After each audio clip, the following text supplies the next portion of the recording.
Beaucoup de RH, à un moment donné de leur carrière, se posent la question de se lancer à son compte, donc devenir RH freelance. Alors, dans cet épisode, je souhaiterais justement vous accompagner dans cette réflexion et pour vous aider, j'ai sollicité Maude Grenier, qui s'est elle-même lancée il y a quelques années et qui est devenue d'ailleurs la référence en termes d'expertise RH et d'entrepreneuriat. D'ailleurs, aujourd'hui, elle accompagne les RH à devenir freelance. Mais elle vous en dira plus tout à l'heure.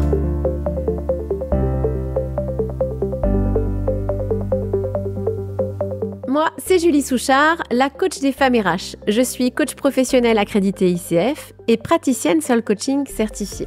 Et donc, j'accompagne les femmes RH à prendre confiance en elles et à se sentir bien dans leur vie pro et perso via mon programme Osez vous révéler. Encore merci Maude d'avoir accepté mon invitation pour réaliser cet épisode ensemble. Et bien déjà, est-ce que tu peux essayer de te présenter et nous parler de ton parcours justement ? Bonjour tout le monde, je me présente, je m'appelle Maude et je suis aujourd'hui entrepreneuse RH. Donc je suis ravie que Julie en tout cas m'ait contactée pour vous partager un petit peu mon parcours aujourd'hui d'entrepreneuse RH. Moi déjà, je viens d'un petit village dans le sud-est de la France, entre Cognac et Angoulême. J'ai grandi plutôt dans un environnement assez rural, notamment mes arrière-grands-parents étaient agriculteurs, agricultrices.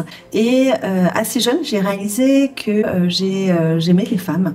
Et ça a été un élément assez important, en tout cas dans mon adolescence, puisque notamment mes parents et ma famille voulaient de moi que j'ai un bon travail, un bon mari, une voiture, une maison, voilà tout ce en tout cas cette vie qui m'était destinée. Et il y a un voyage, moi, qui a changé ma vie, c'est mon voyage à Miami, où j'ai notamment traversé l'Atlantique. J'étais la première dans ma famille, même ma mère pensait que j'allais mourir. Et j'ai trouvé donc un stage aux Zones Miami pour aller nourrir des lémuriens en fin de vie. Et ce voyage a vraiment changé ma perspective, en tout cas du monde. Et je me suis dit, waouh, il y a un autre monde qui est à ma portée. Et c'est ce que je me suis dit. Je me suis dit, il faut que je trouve un métier qui me permette, en tout cas, de vivre et de voyager. Et donc, j'étais plutôt destinée à faire de l'humanitaire. J'avais vraiment envie d'avoir un impact dans ce monde. Malheureusement, j'ai pas eu la chance. Mon master n'a pas eu lieu, un peu à la dernière minute, donc j'ai dû assez rebondir. Et c'est là où le monde des RH est venu vers moi. Et donc, je suis un pur produit, en tout cas, des ressources humaines. J'ai fait un master en apprentissage, notamment chez Safran, et dans le recrutement. Et c'est là où je me suis dit, j'ai quand même un impact. Je peux aider des personnes à changer de carrière. Et c'est comme ça que j'ai démarré, notamment une carrière dans un premier temps dans le recrutement. J'ai fait tous les voyages qu'on pouvait imaginer, en tout cas grâce à l'Europe. Et on a vraiment la chance, en tout cas aujourd'hui, d'avoir ce soutien-là. Donc j'ai fait notamment Erasmus, j'ai fait un service européen volontaire où j'ai rencontré notamment ma femme, un VIE, et ces voyages-là ont vraiment nourri, en tout cas, ma volonté, en tout cas, d'aventure et d'aller découvrir, en tout cas, des nouvelles cultures. Donc démarrage, en tout cas, dans le recrutement assez classique, hein, donc dans une ESN, et puis progressivement en interne. Et donc, ce qui a un petit peu aussi été important dans mon parcours, donc j'ai vécu notamment 5 ans à Londres. J'ai aussi une première expérience entrepreneuriale qui était internshipmapper.com où j'accompagnais notamment des jeunes à trouver un stage à l'étranger. Donc j'ai fait ça pendant 2 ans et ça a nourri progressivement, en tout cas, cette volonté de construire des projets. Mais malheureusement, à ce moment-là, j'avais plus envie de stabilité, j'avais envie plutôt d'investir, notamment, quand même dans un appartement. C'était quelque chose qui était important pour moi. Et donc, j'ai remis un pied dans le salariat, où j'ai rejoint un cabinet de recrutement robotique et un client m'a recruté notamment à Paris. Et c'est là où j'ai mis un premier pied dans les startups, où on m'a dit, écoute, voilà, on vient de lever 3 000 millions d'euros, pardon, et on souhaite passer de 15 à 80 personnes. Donc c'était à Paris, donc j'ai vécu notamment 2 ans à Paris pour cette expérience-là. Et j'ai eu vraiment de la chance puisque j'ai un CEO qui m'a fait énormément confiance. C'était vraiment quelque chose d'assez extraordinaire. Et donc j'ai accompagné sur notamment le process de recrutement, l'entretien structuré, la culture du recrutement. On avait aussi des problématiques de féminisation des équipes. Et voilà, on était beaucoup d'ingénieurs robotiques hommes. Il y avait malheureusement une pénurie des talents féminins. Donc, on a mis en place aussi un programme. On a travaillé sur une grille de salaire transparente. Donc, c'était vraiment des chouettes projets. Et donc, j'avais envie aussi d'un plus grand scale plus tard. Et donc, c'est pour ça que j'ai rejoint une fintech. À ce moment-là, on est passé de 50 à 350 et ça a été vraiment très intense. Ça a été aussi génial en apprentissage. On a notamment énormément travaillé sur la culture, sur la performance, sur l'automatisation des opérations RH, l'internationalisation, puisqu'on avait une valeur qui était talent as no passport, donc on recrutait partout dans le monde. Mais voilà, au bout d'un an, 1 an et demi, je me suis un peu cramé les ailes, comme on peut le dire. C'était aussi en plein Covid, donc redistribution un petit peu des cartes. Et c'est pour ça que je me suis mis à mon compte. Et j'ai repassé en tout cas de l'autre côté. Et ça a été depuis maintenant 2 ans et demi une superbe aventure. Et qu'est-ce qui t'a donné justement envie de te lancer en tant que consultante RH à ton compte ? Donc je me suis lancée à mon compte avec 3 moteurs forts. Le premier qui était, j'avais envie de vivre où je voulais. Donc ça, c'était vraiment un point qui était important pour moi. Donc aujourd'hui, je vis notamment à Lisbonne. Le deuxième, c'était, j'avais envie de dire ce que je voulais, donc de plus être censurée entre guillemets au niveau de ma parole. Et de 3, c'était de choisir un petit peu quand je voulais travailler. Donc notamment en ce moment, je travaille pas le vendredi. Je peux prendre des après-midi si je veux aller faire une activité comme le surf. Et donc de mieux contrôler mon temps pour aller développer notamment d'autres compétences, pas forcément des compétences professionnelles, mais d'autres compétences comme cuisiner, comme apprendre le piano. Voilà, c'est des choses aujourd'hui dont j'ai envie d'apprendre davantage de choses personnellement. Donc c'est pour ces trois moteurs-là que j'ai eu envie de me lancer en tout cas à mon compte. Et est-ce que tu penses que tout le monde peut se lancer en tant que freelance ? Ce que je pense, c'est se lancer dans l'entrepreneuriat, c'est pas pour tout le monde et il faut les faire pour les bonnes raisons. Pour moi, c'est vraiment un travail introspectif sur quel est l'impact, qui on a envie de devenir dans 10-15 prochaines années et vraiment repenser à son soi profond et qui on a envie d'être. Pour moi, c'est vraiment crucial aujourd'hui d'aller trouver en tout cas cette mission de vie. Et si l'entrepreneuriat est un moyen, en tout cas, pour aller réaliser ses rêves d'indépendance, alors oui, sautez le pas. Par contre, l'entrepreneuriat ne doit pas être un choix par défaut parce qu'on ne trouve pas un CDI, parce qu'on a des difficultés de trouver un emploi. Parce qu'être entrepreneur ou être entrepreneuse, c'est un vrai mindset. On voit souvent la face belle de l'entrepreneuriat, mais aussi une face qui est quand même difficile, qui est compliquée, la solitude, l'appétence d'aller chercher les compétences business, prospecter, aller vendre. Et donc, c'est vrai qu'aujourd'hui, il faut vraiment se dire, mais est-ce que j'ai la volonté, en tout cas, de vouloir créer des projets ? J'ai envie de travailler à mon compte. Pourquoi ? Quelles sont les raisons ? Et c'est toujours se poser la question, j'ai envie de reprendre le cercle d'or de Simon Sinek, qui est pour moi aujourd'hui, je trouve, une belle méthodologie, où encore vous pouvez aller à la recherche de votre ikigai. Et notamment, c'est pour ça que j'ai créé une communauté qui s'appelle World Makers aujourd'hui, pour aller accompagner des pros des RH à se lancer ou à accélérer leur activité pour trouver et pour savoir finalement, est-ce que c'est un moyen qui va vous aider en tout cas à aller créer cette vie dont vous rêvez. Et donc, c'est vraiment important de se poser ces questions-là. Donc, le cercle d'or, c'est vraiment d'aller trouver ce pourquoi vous avez envie, en tout cas, de vous mettre dans l'entrepreneuriat. Comment vous allez le faire et quoi ? Qu'est-ce que vous allez vendre ?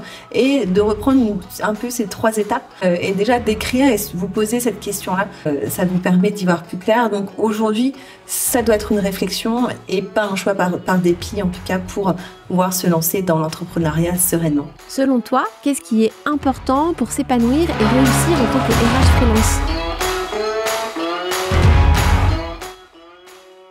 Pour moi, pour s'épanouir en tant que freelance ou entrepreneuse RH, ce qui est vraiment important, c'est bien se connaître. C'est-à-dire de quoi j'ai besoin en fait dans mon quotidien pour être bien. Et moi, personnellement, si je prends mon cas, et après chaque cas est différent, j'avais besoin d'être entourée d'autres personnes. Et c'est vrai que quand je me suis lancée, j'ai souffert de cette solitude de l'entrepreneur, de l'entrepreneuse, où je me suis retrouvée face à mon ordinateur et ça a été vraiment compliqué. Et donc, c'est au moment où je suis sortie de ma coquille, où je suis allée rencontrer notamment des personnes en physique, mais aussi notamment sur LinkedIn. C'est là où j'ai vraiment pris du plaisir en fait dans mon métier d'entrepreneuse, parce que sinon je me retrouvais seule face à mes problèmes et ça a été très compliqué pour moi. Donc c'est vraiment bien se connaître et se connaître. Il y a d'autres personnes qui adorent être seules ou qui n'ont pas besoin tant de ce côté un peu bien humain. Et pour moi, c'était important. Et donc, c'est vraiment de définir avant de se lancer, c'est qu'est-ce qui est important pour moi ? Être entouré d'autres personnes, l'aspect financier, qu'est-ce que j'ai besoin aujourd'hui pour bien vivre et bien profiter de ma vie. Et ça, c'est vraiment un contrat que vous passez avec vous-même.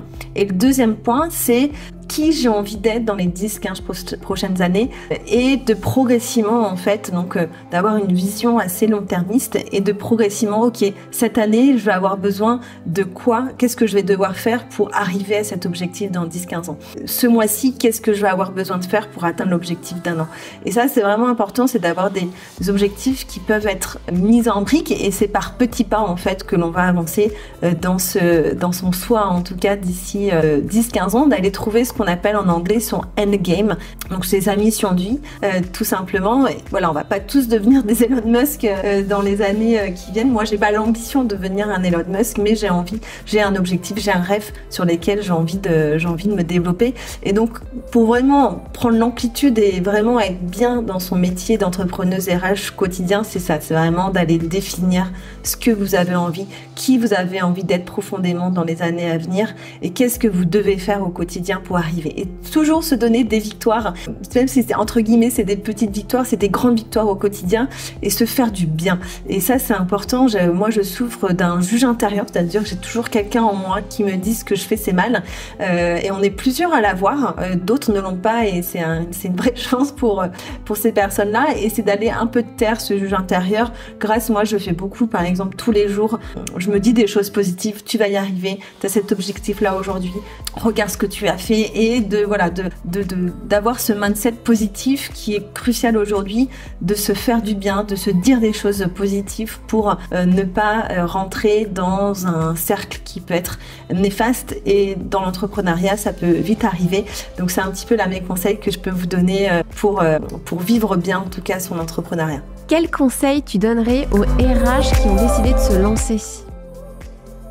Tu le sais, toi Julie, les RH, on n'est pas les plus fortes pour la prospection. En effet, souvent on n'a pas fait d'école business et donc c'est compliqué pour nous au niveau de la prospection. Donc moi déjà, ce que je conseillerais à tout RH qui se lance, c'est déjà se former aux basiques, on va dire, du business, donc et notamment la prospection. Donc ça, c'est le premier conseil que je donnerais.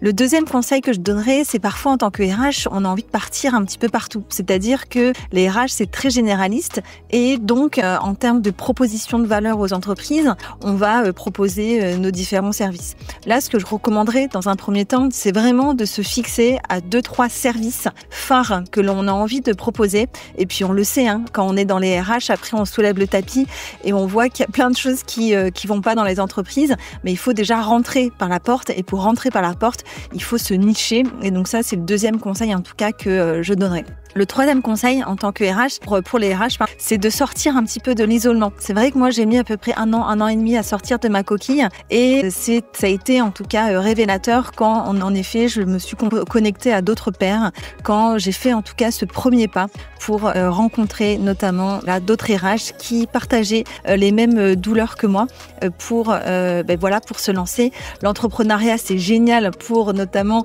gérer son temps, gérer sa charge de travail, gérer ses clients. On a une liberté de dingue, mais par contre, un des points les plus difficiles, c'est la solitude. Et donc, c'est vrai que, on n'a plus les collègues avec qui on peut aller manger entre midi et 2. On n'a plus les collègues avec qui sortir, en tout cas le soir. Et donc, on peut vite se retrouver quand même isolé. Et donc là, l'objectif, c'est vraiment de rejoindre des communautés. Et donc, nous, c'est vrai, chez le Temple RH, on a aussi créé notre propre communauté où on organise aussi des événements destinés notamment RH. Voilà un petit peu les 3 conseils que je peux donner à tout RH qui a envie de se lancer à son compte. Est-ce que tu peux nous parler de la communauté que tu as créée ?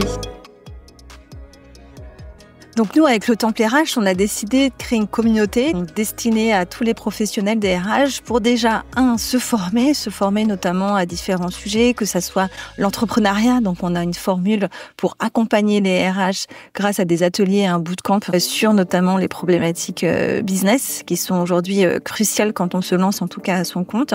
On a aussi des formations pour accompagner les RH sur tout ce qui est marque personnelle. Et oui, la prospection, c'est quand même quelque chose qui est compliqué. Vendre, c'est compliqué et donc c'est vrai que la marque personnelle peut vraiment booster, être un accélérateur pour éviter de prendre son téléphone et d'aller contacter à la dure les entreprises. La marque personnelle permet de rayonner à l'extérieur et donc c'est faire venir en tout cas les personnes vers nous. Donc là aussi on forme au principe de la marque employeur et on construit les marques employeurs notamment de DRH et de RH. On a aussi, on va faire aussi des formations sur tout ce qui est digitalisation des RH, notamment sur les outils comme ChatGPT, Notion et autres pour performer aussi dans son activité du quotidien et plein d'autres formations. Et on avait vraiment envie d'être un lieu pour les RH qui soit safe, où on parle le même langage, où on comprend en tout cas les problématiques que l'on peut rencontrer en tout cas dans notre activité. Et donc c'est pour ça qu'on a créé cette communauté qui s'appelle la RH Évolution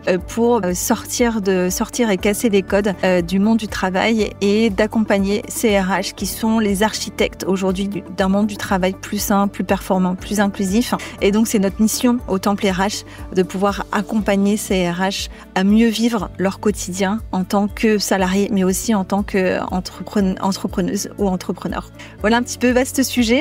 On a aussi organisé donc le premier festival RH qui va avoir lieu en 2025, le 2 et 3 octobre, où là l'objectif c'est vraiment de se regrouper, se connecter, partager, relaxer pendant 2 jours. C'est vraiment un moment que pour nous, pour échanger sur les problématiques RH. Donc rejoignez-nous, rejoignez le Temple RH, rejoignez la RH Évolution et je vous attends à très vite. Et voilà, nous avons terminé. Je te remercie encore beaucoup Maud pour nous avoir apporté ton expertise, ton regard sur ce sujet qui est vraiment passionnant. Je vais vous mettre tous les liens en description de cet épisode, notamment pour rejoindre cette communauté. Et puis n'hésitez pas, si vous avez aimé cette vidéo, à liker et à commenter et à partager. Allez, à la semaine prochaine.